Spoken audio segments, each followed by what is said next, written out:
салом бинандагони азизи телевизиони Баҳористон, ин аст намоиши фуруғи субҳи доноии китоб аст. Чун ҳамешагӣ дар барномаи мо нафарони боистеъдод ва китобдӯсти китобхон иштирок менамоянд. Иштирокчии имрӯзаи барномаи мо ҳастанд Нозанин, ки айни замон худро барои шумо пурраттар муаррифӣ мекунад. Марҳамат. ман Нозанини Шӯҳрат, хонандаи синфи 6 муассисаи таҳсилоти миёнаи умумии рақами 89 ноҳияи Синои шаҳри Душанбе мебошам. ман дар вақтҳои холигиам ба хондани китоб ва инчунин ба эҷод кардани шеърҳо машғул ҳастам. ва айни замон шеърҳои ман ба миқдори 25 адад расидаанд ва онҳо дар якчанд маҷаллаву рӯзномаҳо низ чоп шудаанд. ва ман мехостам ба истиқболи ҷашни 30-солагии Истиқлолият китоби шахсии худро ба чоп диҳам. аҳсан ба шумо Нозанин. яъне аз ин ҷо бармеояд ки шавқи китобхонӣ ҳамчунин ба шумо завқи шеърнависиро низ бедор кардааст. ин тавр аст.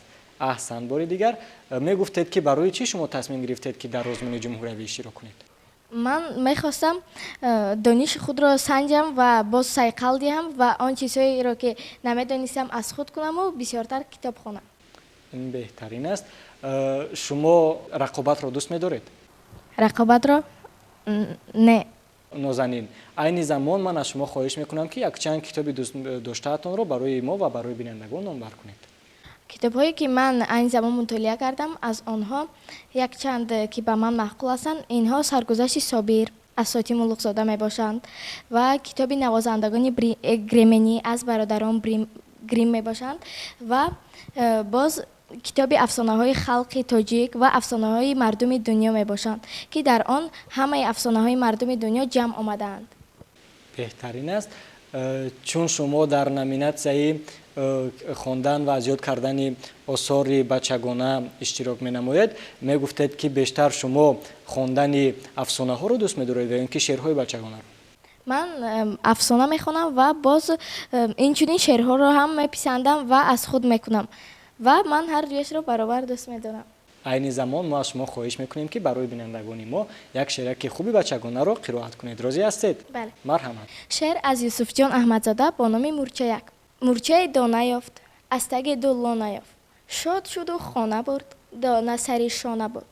Оча мана дона гуфт, донаи и дона гуфт. Рӯяки оча шукуфт, гарм бибусиду гуфт. Шукр калонак шудӣ, дона кашонак шудӣ. саломат бошед. аз миёни ҳамаи он китобҳои бадеӣ, китобҳои афсонаҳое ки шумо мутолиа кардед, қаҳрамони дӯстдоштаатон кадом қаҳрамон аст?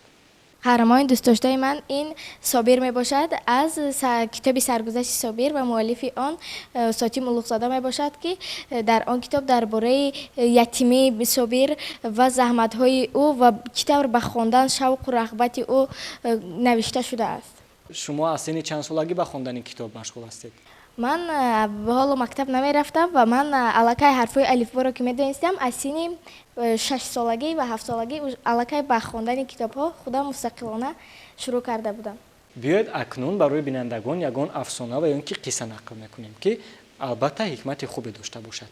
ин афсонаи аз дигар давлат мебошад ва ном дорад Пиразан ва харгӯш. буд набуд як савдогар зане буд ва ӯ рӯзе кулча пухту ба бозор барои онҳоро фурӯхтан рафт ва дар роҳ вақте ки онҳоро як харгӯш дид, харгӯш он вақт гурусна буд ва хост ки аз он кулчаҳои гарм низ бихӯрад ва худро ба пеши пои Пиразан партофт ва худро гӯё мурда сохт ва кампир дид ва гуфт оҳ худо дод, мебарам ин харгӯшро пӯсташро меканаму шӯрбо мекунам ва мехӯрам. ӯ бо ин орзу харгӯшро аз замин бардошт ва даруни сабад андохт ва вақте ки ба бозор мерафт, сабати болои сараш ҳарчанд сабуктар мешуданд ва ӯ рафт ва вақте ки ба бозор расид, сабатро ба замин гузошту ва дар он харгӯшро дид ва ягон дона ҳам кулча намонда буд ва ӯ харгӯши гӯё мурдаро дид ки зинда шудааст. баъд харгӯш давиду ба ҷангал рафт. баъд савдогарзан аз ин кори кардаи худ пушаймон шуду баъд гуфт ки ана акнун ҳам савдоям барбод рафту ҳам шӯрбоям гурехт. яъне мо бояд ба додаи худо шукр кунем ва бисёр талаб нанамоем. ӯ метавонист ҳамон кулчаҳоро бараду фурӯшад ва зиндагиашро пеш барад, вале ӯ хост боз шӯрбо низ кунад ва ҳама чиро аз даст дод. агар мо бихоҳем ки сарватманд бошем, мо бояд дониш дошта бошем ва бевосита бо мақсади донишро ба худ гирифтан мо бояд китоб мутолиа намоем. аз ҳамин ҷо бармеояд ки ҳар як мақсади инсон мебарад ба китобхонӣ ва мо бояд ҳамеша китобхон бошем. биёед акнун боз ягон қиссаи дигарро барои бинандагон нақл мекунем дар анҷоми барнома. бале, қисса ном дорад Пули ҳалол, афсонаи халқи тоҷик мебошад. буд набуд марде бо зани худ зиндагонӣ мекарданд ва онҳо як писаре доштанд ва он писари онҳо ба кор намекард ва ба хӯрдани тайёр аллакай омӯхта шуда буд ва рӯзе падараш сахт бемор шуду ба занашро ба наздаш ҷиғ зада гуфт: ман мехоҳам то вақте ки зинда ҳастам ин дороию сараватамро ба ягон шахсе диҳам ва ҳадя кунам. баъд зан аз ин гап ранҷида гуфт: охир писари худамон чӣ, ба ӯ чӣ магар доданӣ нестӣ? баъд ӯ гуфт: не, ин писари мо ба тайёрхӯрӣ аллакай омӯхта шудааст ва ӯ дороии манро мегираду дар 2 рӯз сарф мекунад ва хӯрдаву маишат карда мегардад. баъд зан аз ин гап хафа шуду ба шавҳараш гуфт: агар ӯ ягон музде ба даст биёрад, пас ба ӯ медиҳӣ? баъд мард гуфт: агар ӯ ягон пули коркардаи худро, яъне пули ҳалоли худро ба ман биёрад, пас ба ӯ медиҳам.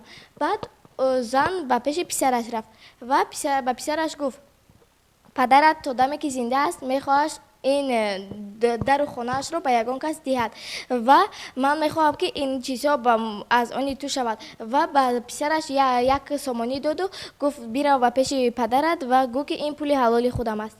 писар ба пеши падар даромад ва ба падар пулро доду гуфт: ин пули ҳалоли худам аст. падар онро гирифт ва як бу кашид ва ба оташдон андохт. писар як лабханде заду аз хона баромад.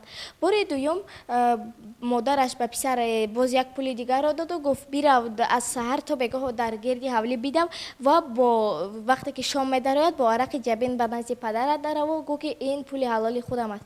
писар низ чунин кард ва падараш низ ин дафъа ҳам пулро бӯй кашиду ба оташдон андохт. баъд модараш дид ки ин корҳо ба рӯёрӣ намерасонад, писарашро ба наздаш хонду гуфт: бирав ягон коре ёб ва ақаллан як ҳафта ҳам кор куну ягон музде ба дасти худ биёр. ва писар рафт ва дар як ҷо ба устои мошин ё ҳамчун ёрдамчӣ кор кард. як ҳафта кор кард ва як сомонӣ даромад кард ва ба падараш оварду дод, гуфт: ин пули ҳалоли худам аст. падар гирифт як бӯй кашид, онро низ ба оташдон партофт ва гуфт: ин пули ҳалоли ту нест. писар бошад аз он ранҷҳое ки кашида буд хело дилгир шуду дасташро ба даруни оташ андохту пули худро баровард. падар ин чизро мушоҳида кард ва гуфт: ана ин пули ҳалоли худат будааст. чаро он 2 пул ҳам ба монанди ҳамин буданд ту нагирифтӣ, зеро онҳо ту бо ёрии онҳо кор накарда будӣ ва инро ки кор карда ба даст овардӣ, акнун ту тавонистӣ аз даруни оташ онро гирӣ. ва баъди пеш аз мурданаш ӯ ҳамаи дорояашро ба писараш дод. яъне ҳамчунин аз афсонаи мазкур мо метавонем ба худ ҳикмате бигирем ки инсон ба қадри чиз ҳамон вақт мерасад ки заҳмат кашида бошад, меҳнат кашида бошад. чунин аст. ташаккури зиёд. миннатдорам ки дар барномаи имрӯзаи мо иштирок кардед. ташаккур. бинандагони азиз, расидем ба фарҷоми барномаи имрӯза. то барномаҳои оянда сарбаланд бошед.